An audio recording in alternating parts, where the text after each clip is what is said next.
Tervehdys videon kuuntelijat ja katselijat. Tämän videon nimi ja aihe on, että onko Cornet säteilymittari luotettava? Mä oon tehnyt useita videoita nyt tällä Cornet säteilymittarilla, joka mittaa sähkö, elektromagneettista ja radiotaajuuksia, eli wifiä ja 5G:tä. Mutta sellainen varmasti tulee monen sydämelle ajatus, että onko tämä Cornet-mittari luotettava. Niin voin sanoa heti, että on äärimmäisen luotettava. Olen tutkinut tätä asiaa. Mä näytän kohta tähän sellaisen videon, missä asiantuntijat kertoo tän, että tämä on luotettava ja tämä on asetettu standardien mukaan mittaamaan hyvin oikealla tavalla näitä lukemia. Tällä kohta nähtävällä videolla näytetään se, että mitenkä sä voit tarkistaa Cornet-säteilymittarin, että onko se asetettu standardien mukaan ja toimiiko se oikealla tavalla. Ja tässä videossa näytetään kädestä pitäen, kerrotaan miten se tarkistaminen ja asettaminen tapahtuu, jos on ongelmia. Ja mä tarkastin tämän mun oman Cornet-mittarin ja siinä oli kaikki arvot ja kaikki ihan kohdallaan, eli standardien mukaiset. Sitten tällä kohta katsottavalla videolla niin on tämmöinen kaveri kuin Oran Miller, joka on rakennusbiologi, ympäristökonsultti sekä sähkömagneettisen säteilyn asiantuntija.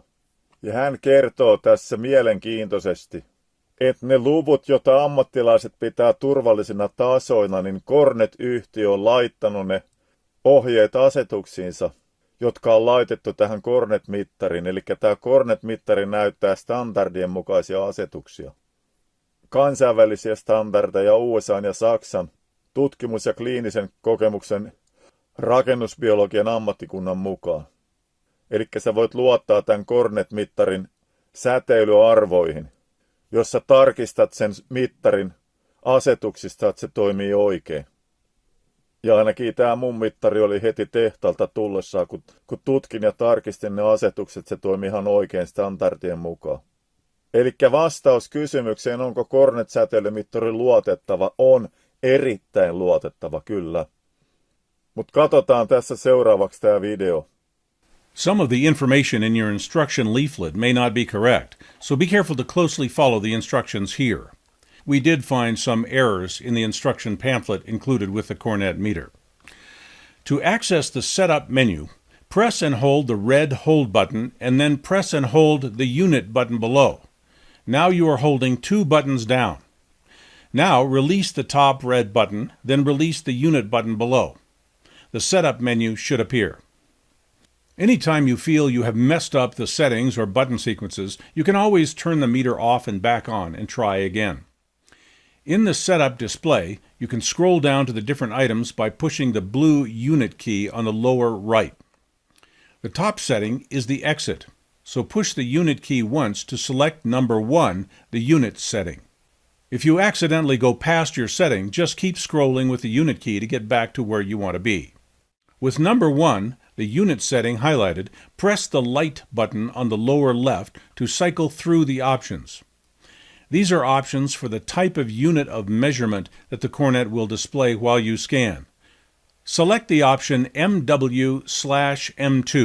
That stands for milliwatts per meter squared, and we will explain that setting more later in the video.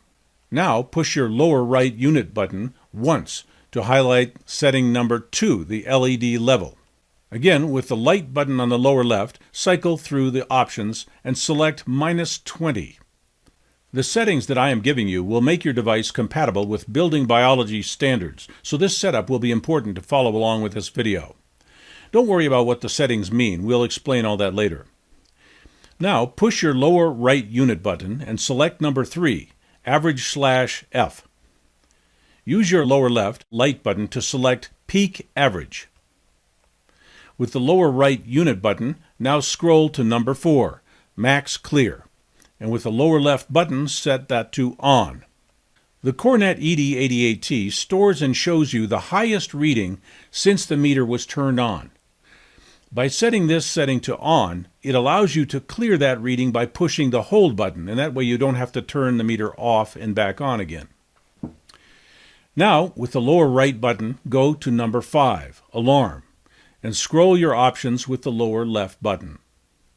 If you set this at 35, it makes an extra beep when you get a high reading. I'm going to suggest you set it at off for now, so you can get used to the audio feedback without the extra beeping alarm.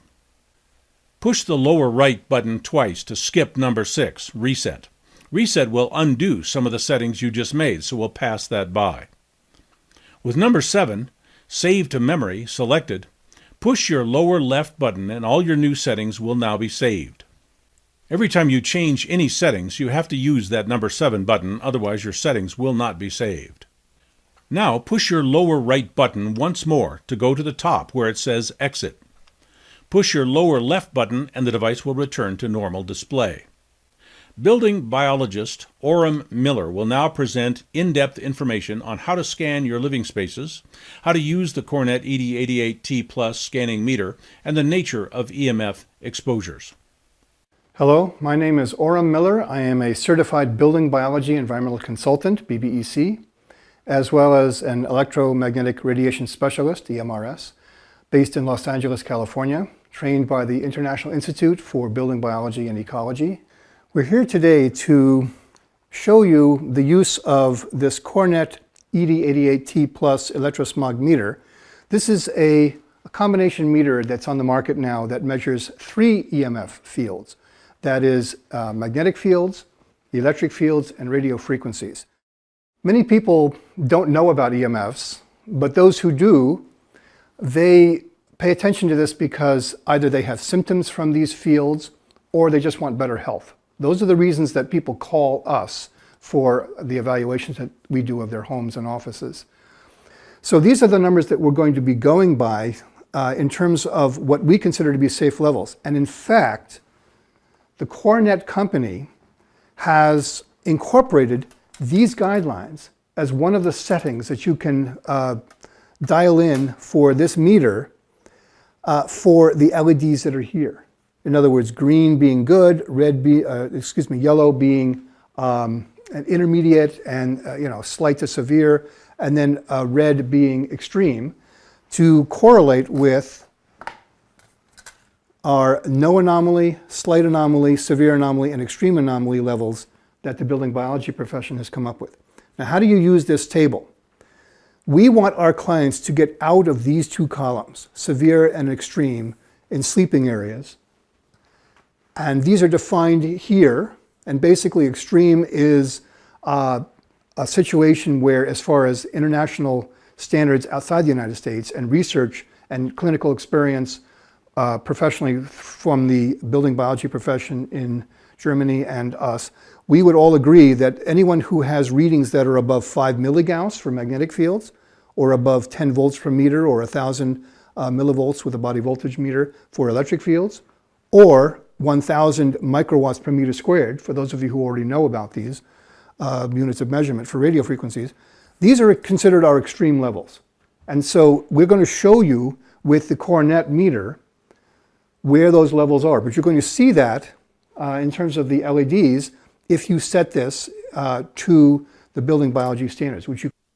Tuolla äskeisellä videolla asiantuntijat kertoi, miten tämä Cornet-mittari toimii. Siellä tuli näitä säteilyarvoja, mutta nyt näiden ledien kautta me voidaan ymmärtää ja tietää nämä numeraaliset säteilyarvot. Tämä mittari näyttää ne myös näiden ledien kautta, eli nyt sä näet, että tässä on vihreä, ja vihreä on turvallinen taso. Ei ole mitään säteilyongelmaa eikä haittaa ihmiselle. Nyt ollaan keltaisella tasolla. Tämä keltainen taso on sellainen lievää altistusta, mutta ei niin pahaa. Nyt ollaan punaisella tasolla, nyt on vaarallinen taso. Eli kun tämä on punaisella, niin silloin on säteilyä. Vaarallista säteilyä tulee tosi paljon ihmiselle. Silloin kun Cornet-mittari näyttää punasta, niin silloin sieltä pitää olla pois. Mäkin nyt vaan tämän testin aikana on nyt tässä vähän aikaa. Mutta jokainen ihminen, joka käyttää tätä Cornet-mittaria, niin pystyy näiden LED-valojen avulla tietämään sen, että missä on turvallinen taso, missä on lievää altistusta ja missä on vaarallista altistusta. Mutta ei mulla mitään tässä muuta tällä kertaa, kun se on moi.